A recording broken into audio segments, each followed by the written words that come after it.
שלום לכל הצופים שלי קוסמטיקס. היום אנחנו נעשה הדגמה על קמטוטים מעל השפה. כמו שאתם רואים, קמטוטים שנגרמים בעקבות עישון, אנחנו קוראים להם קמטי נשיקה. כל הסרטונים שלנו שאנחנו מראים איך אנחנו עושים בצדדים בלחיי נמצאים בדף הפייסבוק שלנו. אתם מוזמנים להיכנס ללי קוסמטיקס בעברית ולהתרשם בעצמכם. זה האייג'לס, זאת האמפולה של אייג'לס. כל אמפולה כזו מכילה בין 2 ל5 שימושים. הכמות של השימוש לא צריכה להיות גדולה. זאת הכמות בערך.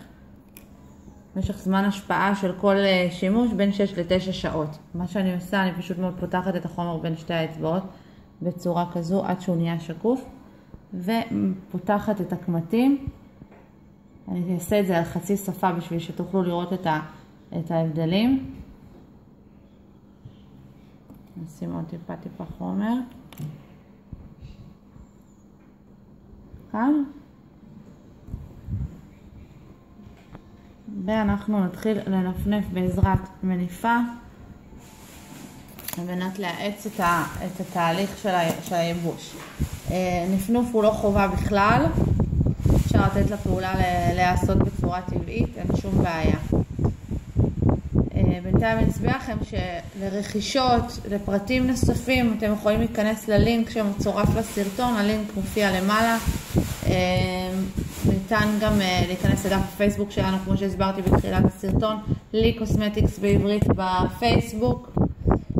כבר אנחנו נתחיל לראות את ההשפעה של החומר על צד אחד של השפה, על הצד הימני.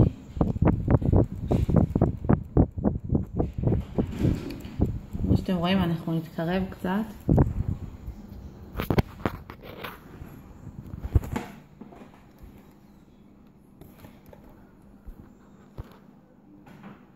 זה הצד שהשתמשנו בו.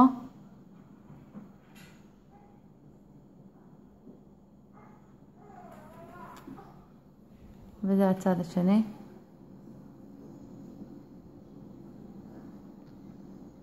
צד אחד. מקווה שנהנתם. שיהיה לכם אחלה יום.